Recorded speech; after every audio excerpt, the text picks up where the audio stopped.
Now, I don't mean to sound shallow or anything, but money is pretty damn important. The problem is that it's not exactly clear how the game of money should be played. From my personal experience, I've always felt like I was playing catch up. I would work extremely long and hard hours, save up as much as I could, yet the financial stress never really goes away. You see, over 60% of Americans are living paycheck to paycheck, and a huge majority of them are reporting that the financial stress is having a huge toll on their mental health. With the growing debt and inflation in today's time, money is a huge topic that needs to be addressed. In today's video, I want to share 5 painful lessons that I've personally learned through my own experiences and mistakes that has helped me navigate the game of money a little bit better. So starting off with lesson number 1 is that you'll never become wealthy if you don't first believe that you can do it. Now, it goes without saying that if you don't believe you're going to achieve something, the likelihood of you achieving that is going to be way less. Now, a huge problem that I have is that I caught myself daydreaming a lot about being wealthy or rich, right? But when I really look back at things, I don't think I truly believed that I could get there. And the reason for this is because it gets a little overwhelming, right? Our jobs don't pay enough, we have a lot of debt to pay off, a lot of things we have to pay off like our rents, our food, our utilities bills, all these kind of things that we don't really see the path towards getting really financially free or wealthy. Now, one of the things that I personally did is that I started to educate myself a lot more financially, because how our brain really functions is that if we don't believe we can actually get there, then we're not really going to seek the information, seek the things we need to actually spot the opportunities. What I noticed is that once I started to educate myself a little bit more financially, either through reading books, watching YouTube videos, basically just seeking more information regarding finances, my brain started to change a little bit. I started to see paths towards getting there, I started to seek better opportunities, and that kind of, expanded my horizon. So before you even think about how much you should invest, how much you should save, how you should increase your income or whatnot, you should always start by just educating yourself financially, because you want to get yourself in a mindset where you believe that there is a way to get there. When you start believing things, it's going to affect your actions, it's going to affect how you think, and that's going to kind of snowball into all the other things. But it starts with all your belief first. Many of us, we're already so beaten down, right? We don't really see the path to get there. I see this all the time, by the way, is that people simply cross their fingers, they're hoping for the best, they're just doing the same thing day after day, and they're hoping something will change. Ultimately, if you want to improve on your finances, right, then change needs to be made.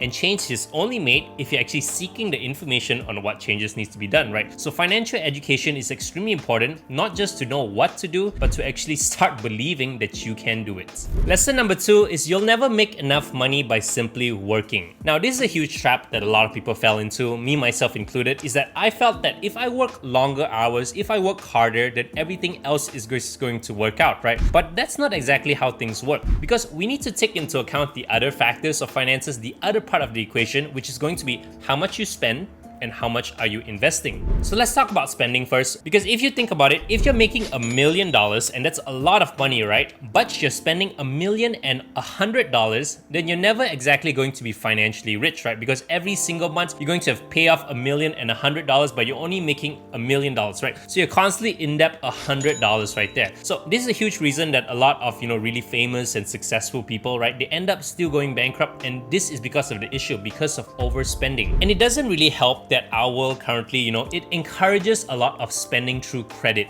through taking on debt. And we find ourselves that even though we're getting all this, nice houses and nice cars, we still find ourselves struggling financially because that debt is constantly pulling money away from us. Our spending is just way more than we're actually making. And this is a trap that has, really trapped a lot of people, me myself included, because I went to school, I got a lot of student debt, and I find myself having to pay off that debt in order to actually break out of that cycle. We do need to take into account how much exactly are you spending on top of how much you're making. And when it comes to the topic of investing, you need to understand that, at the core of it, human beings, we don't really have a lot of time. So the general goal you want to have is to be able to make money without having to put in time or effort. And you do this by owning assets, right? Owning assets like real estate, owning assets through stocks. I dabble in cryptocurrency personally, but you want to put your money into assets that have the potential to grow over time. And if you're unable to do this right now, you should at least focus on paying off your debt, because debt is essentially growing with time. So it's actually the negative of debt, right? It's the negative of investments. So you do need to understand that any money that you're making, is it going down to paying off your debt? Is it going down to actually focusing on investing? Because unless you really do that, simply just working hard and working long hours, it's not really going to change anything. And that is the painful lesson that I personally had to learn.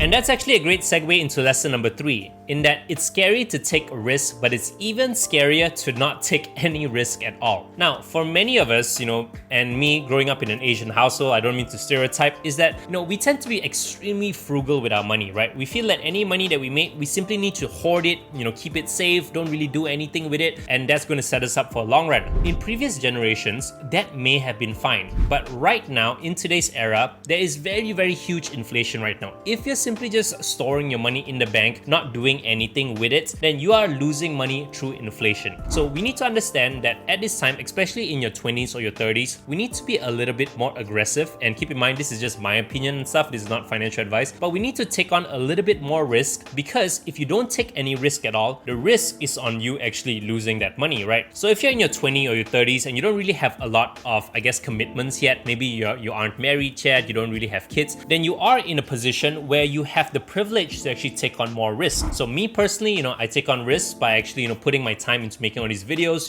trying out different business ideas, investing into a little higher risk stuff like cryptocurrency and whatnot. And I'm willing to take risk, and I accept the risk that I take, because if I'm looking for a better financial future, we need to understand that that better financial future, that financial freedom doesn't really come without risk. Everything comes with the risk of failure, and we need to be willing to sit through these failures, to be able to go through it and accept that there is a possibility things won't work out if we want to get there. The trick is to keep on doing that thing again and again and again, because if we really think about it, what is the other alternative? Are we just going to be really conservative, be frugal, don't really do anything else, kind of, sit on our hands and just kind of let things repeat again and again and again? And this is kind of a trend that I'm seeing, where people simply do the same thing again and again, nothing really changes, they cross their fingers hoping something will change, but they don't take on more risk, they don't try new things, they're not trying to improve on their skills because it's safe, right? It's comfortable to do the same thing, but then they simply just complain again and again, why isn't their situation changing? Why aren't their finances getting better? It's because they didn't take on any risk. If you don't take on risk, if you don't try to change and do new things, then obviously things aren't going to get better. So yes, it is scary to take risks because there is the risk of failure, but it's even scarier to stay stagnant for the long term and have kind of your whole life just kind of fly right by.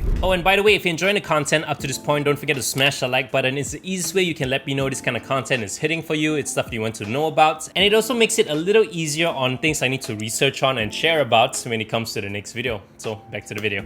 As for lesson number 4 is that it's impossible to make money without first losing some money. Now, I have a pretty interesting story right here, is that in 2021-2022, I was investing a lot into cryptocurrency, and Bitcoin at the time, it was close to 69,000, basically was way up there, right? Through that few months, through 2022, Bitcoin ended up dropping all the way down to $15,000. So I lost, a bunch of money, right? But then over the next year or two after that, I kept with it, I kept studying, I kept investing, and right now Bitcoin is back again at 67,000. My point is that at any kind of risk that you're taking, right? And keep in mind, this applies to the stock market, to real estate, to starting your own businesses, whatever it is, there's always the risk that you will lose your money. And more often than not, because you're so new at that thing, you're not really an expert yet, right? You're going to make mistakes. You're a beginner. So you do want to expect that you're going to lose a little bit money in the short term. But if you do stick with it, if you're persistent, if you're going to learn, manage your risk, understand that in time, you're going to start making money and it's going to be exponentially increased from then on, right? But it's very unrealistic to not want to take any sort of risk because you're afraid to lose that money, right? And this is the reason that a lot of people are very afraid to invest. A lot of people are afraid to try out new,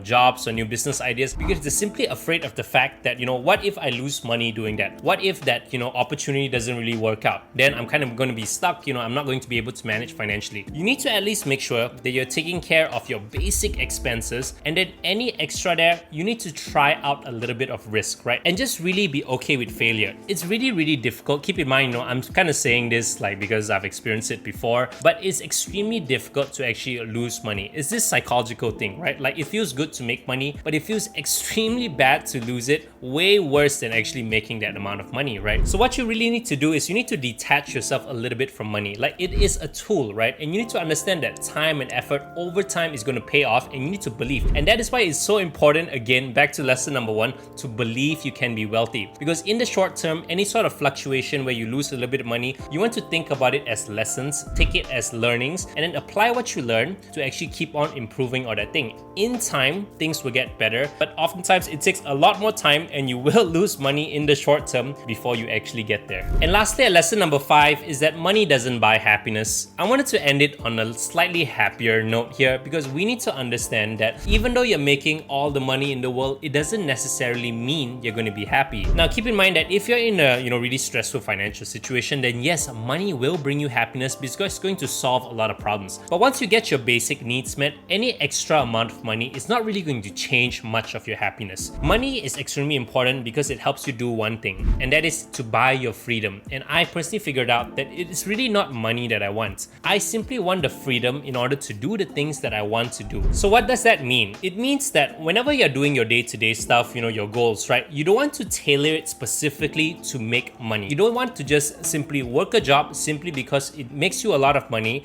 just for the sake of earning that money. Yes, in the short term you might do that, but we need to start thinking of the longer term picture, right? If you have extra time, what exactly are you going to be putting it to? How exactly are you going to turn that thing into a way where you can actually make money without having to sacrifice a lot of your time? These little questions are stuff that I wanted to actually point out that it's important to think about, because at some point you will realize that money doesn't really make a huge difference. And the earlier that you realize this, the better you can actually set yourself up for the future, because now you know that you're making money not so much just for the sake of making money and buying fancy stuff, but you're making money so you can buy that freedom in order to do the things that you love to do. Us as human beings, it's very important that we all have purpose. We all kind of know what we're doing in life, and getting time is so important. That's kind of what I figured out, that because I always felt like money is that thing that you need to pursue in order to actually show that you have status in this world, show that you're doing really well and successful. But at the end of the day, right, your own happiness is what matters, and money doesn't really buy that. Money buys the freedom and the opportunity in order to pursue that happiness. So try to dissociate the two a little bit and understand that yes, it's important to pursue money, but never forget all the rest of the stuff that you should be paying attention to.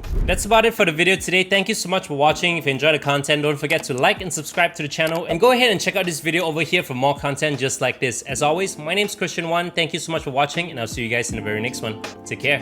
Peace.